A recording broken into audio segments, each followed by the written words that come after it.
ये ऐसा मुनफरिद गांव है जहां कोई बेनमाजी नहीं, कोई भिखारी नहीं है, तमाम कब्रें एक जैसी हैं। यहाँ पर कोई तंबाकू नोशी नहीं करता, मसाजिद में निकाह किया जाता है और शादियां बिल्कुल सादा होती हैं। तो आइए देखते हैं चक नंबर। ये दीवारों पर एक पब्लिक सर्विस मैसेज पे लिखा हुआ है और इस पूरे गाँव में कोई भी सिगरेट नहीं पीता, ना ही कोई दुकानदार अरसा दराज से सिगरेट रखता है। हमने भी इसकी खोज लगाने की सोची है, तो आइए कुछ दुकानों पे चलते हैं और उनसे पूछते हैं कि क्या वाकई यहाँ सिगरेट नहीं मिलता।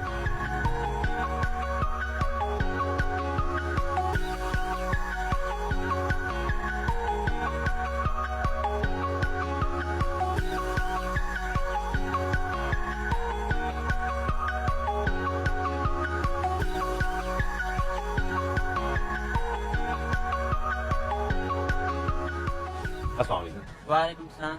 आपके पास से सिगरेट मिलती है? नहीं, शुरू से नहीं रखते? नहीं, तकरीबन 10-12 साल हो गए। अच्छा, यहाँ किसी और गांव में किसी दुकान से मिल जाएगी सिगरेट? नहीं, कहीं से भी कोई भी नहीं रखता, लोग मांगते भी नहीं? नहीं, सबको पता है कहीं से मिली नहीं। अच्छा, बहुत शुक्रिया।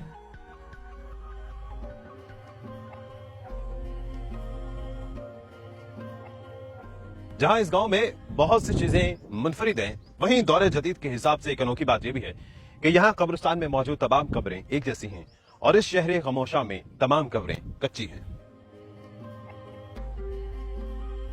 और ये कच्ची कब्रें मजबूरी नहीं है, बल्कि एक मुत्तफिका फैसला है इस दही इलाके के तमाम लोगों का। उनका ये मानना है कि इस्लामी तर्ज अमल की बुनियाद पर कच्ची कब्रें बनानी चाहिए। यहाँ की इमाम मस्जिद की जानिब से भी कहा जाता है और उसकी बात जब एक नॉर्मल प्रैक्टिस बन चुकी है। जब भी कोई इस दुनिया से जाता है तो यहाँ इस गोरिस्तान में जो उनकी कब्र बनती है वो वैसे ही बनती है जैसे बाकी यहाँ पर मदफन है, और इसी तरह से उनकी भी तदफीन की जाती है।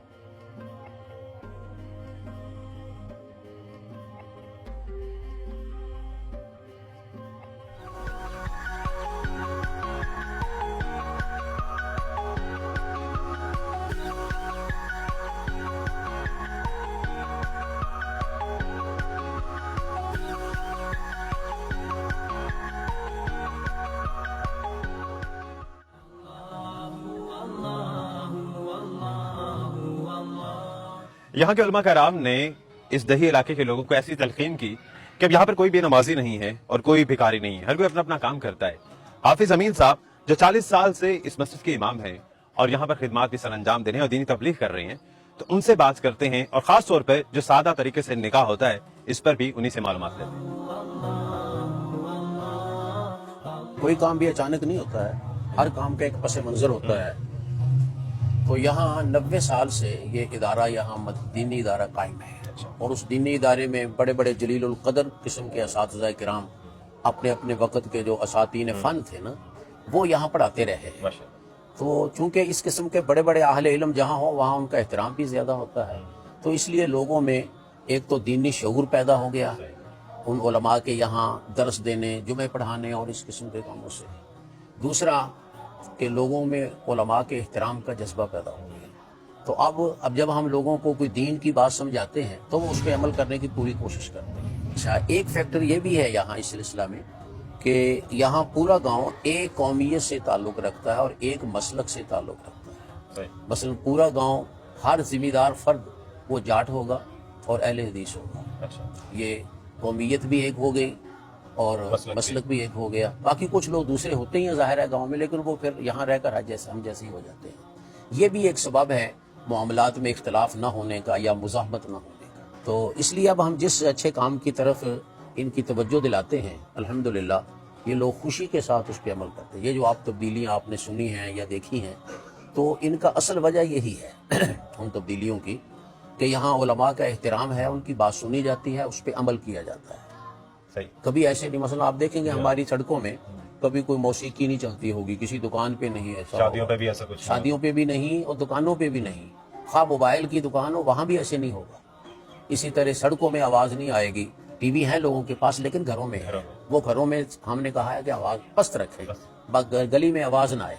अगर कभी गली में आवाज़ आए, कोई मसलन मैं गुजर रहा हूँ या कोई और बुजुर्ग, तो वो रोकते हैं कि भाई आवाज़ ऐसा करो। तो कोई ये नहीं कहता कि हमारी मर्जी, अपने घर में जो मर्जी करें, बल्कि वो कहते हैं ये गलती होगी, किसी बच्चे ने कर दिया और फिर ठीक कर लेते हैं। ये एक अच्छा जज्बा यहाँ मौजूद है। और खासतौर पे जो बाकी सोशल चेंजिंग्स आई हैं, जैसे यहाँ से सिगरेट नहीं मिलता, लोग सादगी से मसाजिद में निकाह करते हैं, कब्रिस्तान का तज़किरा हुआ और शादी ब्याह पे भी कोई ऐसी तकारीब नहीं होती, یہ لوگ خوش دلی سے قبول کرتے ہیں, ایک ماحول ایسا ہو گیا, یا پھر اس کے لیے بعض اوقات ایسا ہوتا ہے کہ کوئی سوشل پریشر بھی ان پر ہوتا ہے؟ ہاں, ایسے کوئی پابندی تو نہیں ہے کہ کسی کو جرمانہ ہوتا ہو یا کوئی ایسی بات, یہ نہیں ہے تو پابندی ان کی ذاتی طور پہ عائد کردہ ہے, تو لیکن کچھ نہ کچھ اخلاقی دباؤ ضرور ہے. مثلا ہم یہ کہتے ہیں کہ اگر کسی شخص نے شادی کے موقع پر کوئی فائرنگ کی یا اگر کوئی شادی کے موقع پر آتش بازی کی, تو ہم اس کے نکاح میں یا اس کے ولیمے میں شامل نہیں ہوں گے, بلکہ لوگوں کو کہیں گے شامل نہ ہوں. اس چیز کا پھر اثر ہوتا ہے, لوگ قبول بھی کرتے ہیں. ایک دو واقعات ایسے ہوئے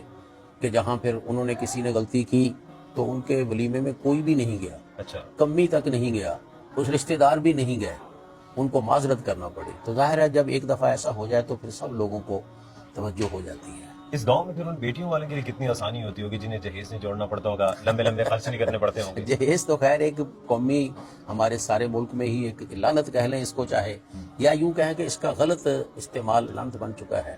بہر صورت کم از کم یہ ہے کہ یہاں فضولیات نہیں ہیں, پیسے ضائع نہیں ہوتے ہیں. شادی کے لیے پیسے نہیں جوڑنے پڑتے ہوں گے؟ چھوڑنے تو پڑتے ہیں لیکن ضائع نہیں ہوتے. ضائع نہیں ہوتے. ہاں, یہ بھانڈ میراثی اور اس قسم کے لوگ جو یہاں, بعض لوگ مجروں پہ ہزاروں روپے لگا دیتے ہیں, ایسی چیزیں الحمدللہ یہاں ایسا کوئی شخص نہیں آتا, اپنے طرف سے ہی نہیں آتا. سگریٹ کے مسئلہ میں بھی ایسا ہی ہے کہ لوگوں کو قائل کیا گیا کہ بھئی سگریٹ جو ہے یہ نشے کی ابتدا ہے, جو سگریٹ شروع کرے گا اس پہ کسی وقت بھی خطرہ ہے کسی نشے کا, لیکن اگر کوئی سگریٹ سے محفوظ ہے تو وہ نشہ بھی نہیں کرے گا. تو چلو پرانے لوگ تو جو تھوڑے بہت ملوث ہیں وہ تو ہیں, کم از کم نئی نسل کو محفوظ کیا جائے, نئی نسل کو بچایا جائے.